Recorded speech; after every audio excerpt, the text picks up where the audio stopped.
الحمد لله رب العالمين والصلاة والسلام على سيد الأنبياء والمرسلين أما بعد فأعوذ بالله من الشيطان الرجيم بسم الله الرحمن الرحيم وَيَا قَوْمِ مَنْ يَنْصُرُنِي مِنَ اللَّهِ إِنْ طَرَدتُّهُمْ أَفَلَا تَذَكَّرُونَ آمنت بالله صدق الله مولانا العظيم وبلغنا رسوله النبي الكريم الأمين ونحن على ذلك لمن الشاهدين والشاكرين والحمد لله رب العالمین۔ پڑھتا ہوں تو کہتی ہے یہ خالق کی کتاب، ہے مثل یہودی یہ سعودی بھی عذاب، اس قوم کے بارے میں قمر کیا لکھے، کعبے کی کمائی سے جو پیتے ہیں شراب۔ السلام علیکم ورحمۃ اللہ وبرکاتہ۔ آج ہماری گفتگو کا موضوع اور عنوان ہے کہ کافر کی تعظیم کرنا قرآن اور حدیث کی روشنی میں کیا ہے۔ اللہ تبارک و تعالی کلام کریم فرقان حمید میں ارشاد فرماتا ہے وَيَا قَوْمِ مَنْ يَنْصُرُنِي مِنَ اللَّهِ إِنْ طَرَدتُّهُمْ أَفَلَا تَذَكَّرُونَ، یعنی اور اے قوم مجھے اللہ سے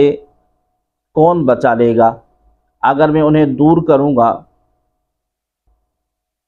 تو کیا تمہیں دھیان نہیں۔ اس آیت مبارکہ کا معنی یہ ہے کہ عقل اور شریعت اس بات پر متفق ہیں کہ نیک اور متقی مسلمان کی تعظیم کرنا، جبکہ فاسق اور فاجر اور کافر کی توہین کرنا ضروری ہے، اور اس کے برخلاف کرنا یعنی فسق اور فجور، فسق و فاجر اور کافر کو تعظیم کے طور پر قربت سے نوازنا، اور نیک متقی پرہیزگار مسلمانوں کو ان کی توہین کے طور پر اپنے سے دور کر دینا اللہ تبارک و تعالیٰ کے حکم کے خلاف ورزی ہے۔ حضرت نوح علیہ السلام سے جب ان کی قوم کے لوگوں نے غریب مسلمانوں کو اپنے آپ سے دور کرنے کا مطالبہ کیا تو انہیں حضرت نوح علیہ السلام نے یہ جواب دیا، جس کا مفہوم یہ ہے کہ بفرض محال اگر میں شریعت کے حکم کے برخلاف کافر اور فاجر کی تعظیم کر کے اسے اپنی بارگاہ میں قرب سے نوازوں، اور متقی مومن کی توہین کر کے اسے اپنی مجلس سے نکال دوں، تو یہ اللہ تبارک و تعالیٰ کے حکم کی صریح خلاف ورزی ہوگی، اور اس کی وجہ سے میں اللہ تبارک و تعالیٰ کے عذاب کا حقدار ٹھہروں گا۔ مجھے بتاؤ پھر اس وقت مجھے اللہ تبارک و تعالیٰ کے عذاب سے کون بچائے گا؟ تو کیا تم اس بات سے نصیحت حاصل کرتے کہ ایسا کرنا درست نہیں ہے؟ ناظرین محترم، کافر کی تعظیم کفر ہے، جبکہ اس کفر کو اچھا جان کر تعظیم کرے، اور اگر مذکورہ الفاظ تعظیم کے لیے نہیں بلکہ کسی مجبوری میں کہے، جیسے اسے مخاطب یا متوجہ کرنے کے لیے، یا اگر نہیں کہتا تو وہ کوئی نقصان پہنچائے گا تو حرج نہیں۔ اگر کافر کے کفر کو اچھا جان کر تعظیم کرے گا تو خود کافر ہو جائے گا۔ شریعت میں مومن کی تکریم اور کافر کی تذلیل مطلوب ہے۔ اس کی تفصیل یہ ہے کہ عقل اور شرع اس بات پر متفق ہیں کہ نیک اور متقی مسلمان کی تعظیم اور تکریم ضروری ہے، اور کافر اور فاجر کی توہین کرنا ضروری ہے۔ اللہ تبارک و تعالی جل جلالہ ارشاد فرماتا ہے وَلِلَّهِ الْعِزَّةُ وَلِرَسُولِهِ وَلِلْمُؤْمِنِينَ وَلَكِنَّ الْمُنَافِقِينَ لَا يَعْلَمُونَ۔ تو عزت تو اللہ تبارک و تعالی اور رسول اور ایمان والوں کے لیے ہے، لیکن منافقین نہیں جانتے۔ اسی طرح سورہ زمر کی آیت نمبر 26 میں اللہ تبارک و تعالی ارشاد فرماتا ہے، سو اللہ نے انہیں دنیا کی زندگی میں ذلت کا مزہ چکھایا اور یقیناً آخرت کا عذاب سب عذابوں سے بڑا ہوگا۔ ایک اور جگہ پر اللہ تبارک و تعالی ارشاد فرماتا ہے، لہم فی الدنیا خزی ولہم فی الآخرۃ عذاب عظیم۔ ان کافروں کے لیے دنیا میں رسوائی ہے اور آخرت میں ان کے لیے بہت بڑا عذاب ہے۔ کافر کی عزت، تعظیم اور دوستی کرنے کی ممانعت آئی ہے، اس لیے عزت دینا دوستی کا حصہ ہے اور یہ منع ہے۔ ارشاد باری تبارک و تعالی ہے، یا ایہا الذین آمنوا لا تتخذوا اليہود والنصارى اولیاء بعضهم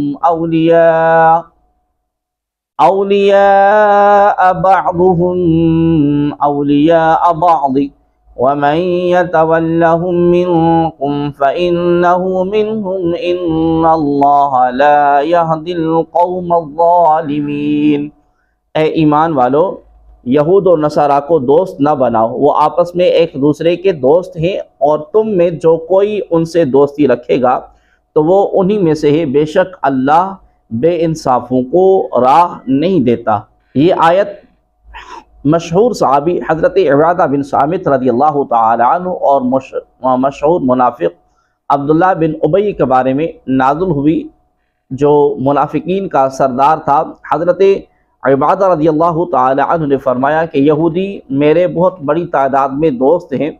جو بڑی شوکت اور قوت والے ہیں،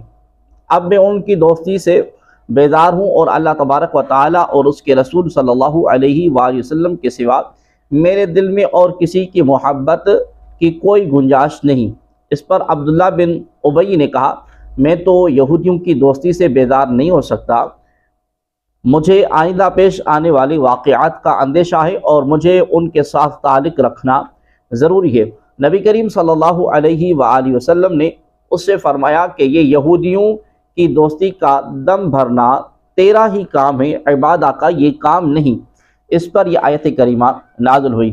اس آیت مبارکہ میں یہود و نصارہ کی دوستی، موالات یعنی ان کی مدد کرنا، ان سے مدد چاہنا اور ان کے ساتھ محبت کے روابط رکھنا ممنوع فرمایا گیا۔ یہ حکم عام ہے، اگرچہ آیت کا نزول کسی خاص واقعے میں ہوا، چنانچہ یہاں یہ حکم بغیر کسی قید کے فرمایا گیا کہ اے ایمان والو، یہودیوں اور عیسائیوں کو دوست نہ بناؤ، یہ مسلمانوں کے مقابلے میں آپس میں ایک دوسرے کے دوست ہیں، تمہارے دوست نہیں، کیونکہ کافر کوئی بھی ہو اور ان میں باہم کتنے ہی اختلاف ہوں، مسلمانوں کے مقابلے میں وہ سب ایک ہیں۔ الکفر ملت واحدہ، کفر ایک ملت ہے، لہذا مسلمانوں کو کافروں کی دوستی سے بچنے کا حکم دینے کے ساتھ ساتھ نہایت سخت وعید بیان فرمائی، جو ان سے دوستی کرے وہ انہی میں سے ہے۔ اس بیان میں بہت شدت اور تاکید ہے کہ مسلمانوں پر یہود و نصارہ اور دین اسلام کے ہر مخالف سے علیحدگی اور جدا رہنا واجب ہے،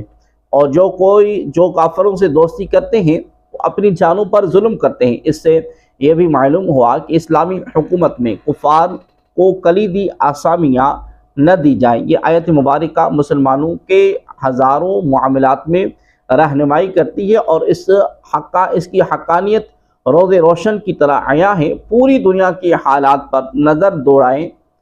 تو سمجھ آئے گا کہ مسلمانوں کی ذلت اور بربادی کا آغاز تبھی سے ہوا جب آپس میں نفرت اور دشمنی اور ٹوٹ پھوٹ کا شکار ہو کر غیر مسلموں کو اپنا خیر خواہ اور ہمدرد سمجھ کر ان سے دوستیاں لگائیں اور انہیں اپنوں پر ترجیح دی۔ اللہ تبارک و تعالی ہمیں عقل سلیم عطا فرمائے۔ نبی کریم صلی اللہ علیہ وآلہ وسلم نے ارشاد فرمایا، لا تبدعوا اليہود والنصارى بالسلام وَإِذَا لَقِيتُمْ أَحَدُهُمْ فِي الطَّرِيقِ فَاضْطَرُوهُمْ إِلَىٰ أَضِيقَةٍ، یعنی تم یہود و نصارہ کو سلام کرنے میں پہل نہ کرو، اور جب تم ان سے کسی راستے پر ملو تو انہیں تنگ راستے پر چلنے پر مجبور کرو۔ بحوالہ صحیح مسلم کتاب السلام باب 4 حدیث نمبر 2167۔ نبی کریم صلی اللہ علیہ وآلہ وسلم نے ارشاد فرمایا، اسلام بلند ہوتا ہے اور اس پر کسی چیز کو بلند نہیں کیا جا سکتا،